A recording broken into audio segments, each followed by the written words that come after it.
Hey everybody, welcome back to another video on the channel. So I'm going to continue reading They Shook Hands, the 9th chapter of Year 1, and yeah, let me do it then. Part 2.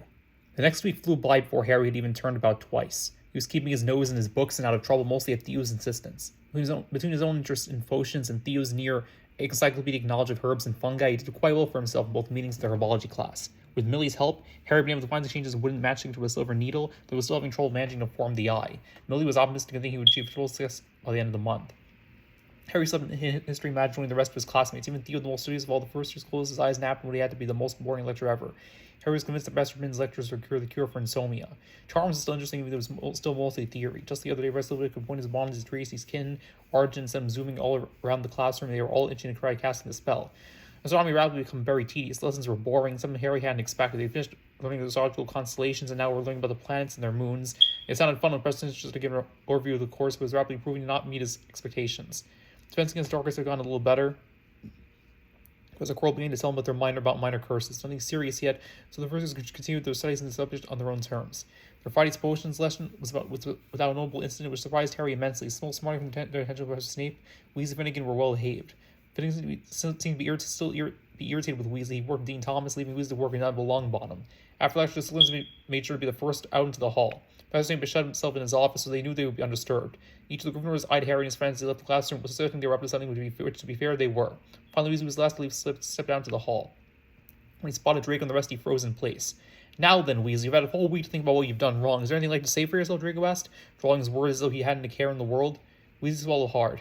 He was in the right fix and he knew it. They had carefully timed this encounter, knowing that without his friends to back him up, the Gryffindor would let his true cowardice shine through. You're right, Malfoy, Weasley began slowly, and those simple words appeared to pain him.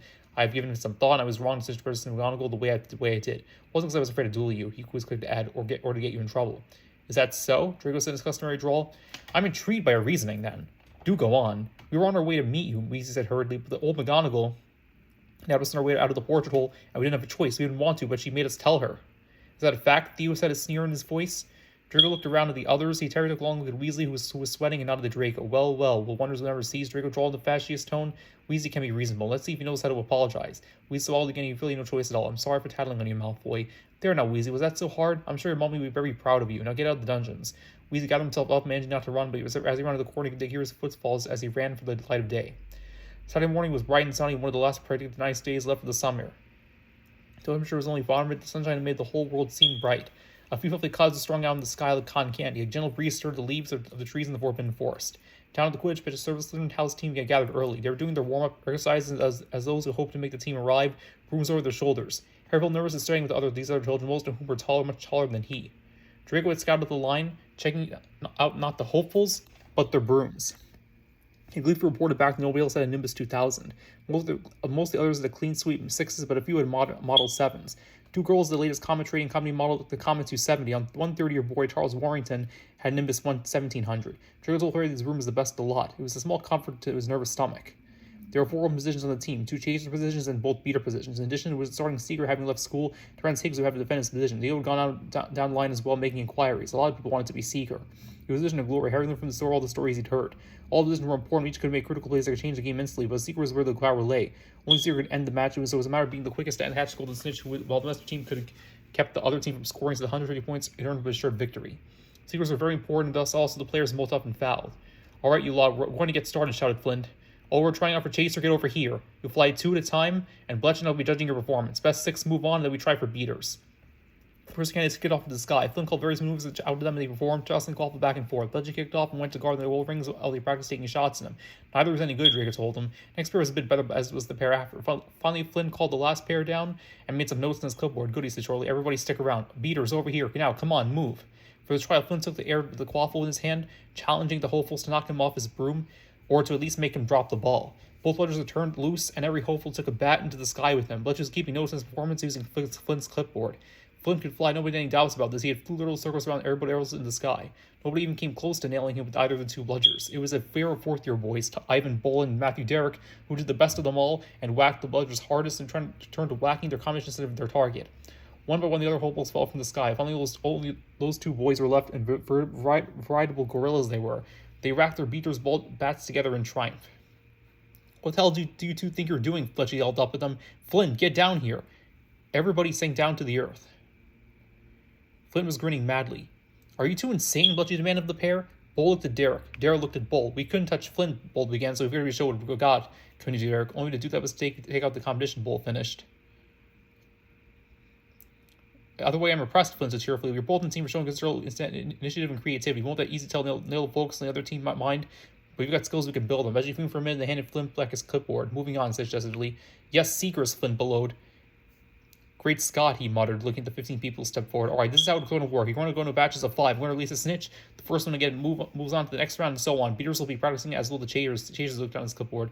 Montague, Pusey, Warrington, Pritchard, Foss, and Damone, your trial isn't done yet. Miles, get your arse up to these hopes. It's Warrington, Montague, and Pusey against Fawcett, Pritchard, and Demond. Whichever team scores more points, the other will have a further trial, with 2 of you getting on the team. Seekers, nobody's looking out for you. Beaters try to bane you beat with bludgers. Chasers are going to get in your way, and other Seekers will try to take you out. That's the name of the game today, survival of the fittest. Get to the snitch, and you move on to round 2. You 5, he said, pointing, are first. Harry was one of those 5. Go, Harry, you'll do great. His friends were very encouraging, but Harry's stomach was filled with butterflies. In the air, I'm releasing the snitch. Harry kicked off, wobbling just a bit. The Nimbus was heavenly, he decided, responding almost more to his thoughts than his motions. He looked around and saw the other 4 would-be Seekers were all very confident, or at least hiding their nervousness as well. The 6 chasers began to circle, the 2 beaters wagging the bludgers back and forth between them. Flynn tossed the waffle high into the air and the game was on. Fawcett swooped in and snatched it, tossing it to Pritchard, who fumbled it. Montague plucked out of her grasp and passed it to Pusey. Pusey caught and dodged it around Dumond and caught a bludger to the ribs, dropping the quaffle. Fawcett grabbed it again and made for the goal rings, charging awareness and flipping upside down, cutting very closely beneath him. She threw a throw on the 3rd ring, faked another throw on the 1st ring, and threw it back to Dumont, who sent it soaring to the middle of the ring, much to Bletchley's disgust. What a game. Harry set his focus back to the snitch. He had to find it. He scored the field, hunting for it. It was easier now. With the bright sunshine, he came hunting for that speck of gold. One of the other Seekers took a bludger to the head and sank down to the ground. That was good. His competition was now less. Montague scored again, then Warrington scored, and then Pusey scored twice more. Montague's team was showing distinctly better teamwork and coordination. Harry started as he caught a flash of gold out of the corner of his eye. It was only somebody's wristwatch. Then out of nowhere, another Seeker came flashing past, hand outstretched, as if running a few feet in front. Harry bent over his broom handle and took off after. In no time, he had caught up. The Nimbus 2000 showing its value, and Harry was neck and neck with the girl. She was straying, leaning, and reaching for that winged golden ball. He wasn't as long in the arm as she was, so he nudged his broom to go faster. Crack! Harry's world is suddenly filled with blinding white pain. He wavered, losing track of the snitch, and his broom went off course. He clutched his shoulder, tears springing to his eyes. He saw the bludger go arcing around and making another go, this time at the girl. She too was hit, and the snitch escaped. Harry fought back his tears. Quidditch is a rough game, he told himself. I knew that getting into it. Just gotta try harder and be more aware. The other Seekers had taken off at the snitch when Harry and the girl had been ambushed by the bludgers. He could still see the snitch finally trying to escape. Angled his broom and sped off. Within seconds, he was right back to where he'd been. He was bumped and jostled and elbowed, and he refused to give up and get back just as good as he got. He leaned forward even more, urging his Nimbus on, and began to pull away from the others. He reached out his hand, straining. He got it. The tingling feel of the wings was still the same, but refused to open his hand. He gripped firmly, making sure it didn't get away. I've got the snitch, he yelled, holding it up over his head. Flint's whistle blew. All the singers dropped back to the ground, and Harry handed over the snitch. Excellent job, Potter. Make it a round 2. Have a rest. Lot 2, get in the air. Flint's 5 more Seekers kicked off. Snitch blowed as he released it. The aim was afoot again. The chasers kept chasing, the bleeders kept beating. The keeper did his best to stay alive. Way to go, Harry, Draco said, slapping Harry on the shoulder. Whiteness filled Harry's vision and nearly fell to the ground. Easy, Theo said, holding him up. What's wrong, mate? Shoulder, Harry whispered, bludger. Draco's face fell. Oh no, I'm sorry, Harry, I didn't know. Theo's looked around. We don't have time to go back up to Madame Pomfrey. I could try to do something if you want me to. The pain was incredible. Please? Okay, brace yourself. Harry didn't hear the intonation, but he recited slightly. He felt Theo's fingers probing at his shoulder. I don't think anything's broken, he said doubtfully. You're right here? Harry winced. Yeah, he gasped. Well, there's a phenomenal lump for there, but I don't think your shoulder blade is broken. It feels like it's still in one piece. Let me try another spell. The pain lifted some more. Better, Harry said, taking a deep breath and speaking normally. Good, Theo said. I'm sorry I couldn't do more, but I'm no healer. It's all right, Theo said, Harry said gratefully. Thanks. Third group in the air. Flynn shouted at the remaining Seekers. Come on, Harry, let's have a seat. Coordinate your strength for the next round. Drew was being very solicitous, leading him to a bench that had been set up on the sidelines. Harry sat down with the tongue. He took deep breaths, trying to get the blood circulating through his body, bring natural healing power with it. He wasn't watching as the last of the would-be Seekers finished their match. He was only trying to make the pain stop. Okay, so that's part 2. I'll do you guys with part 3. Take care, everybody.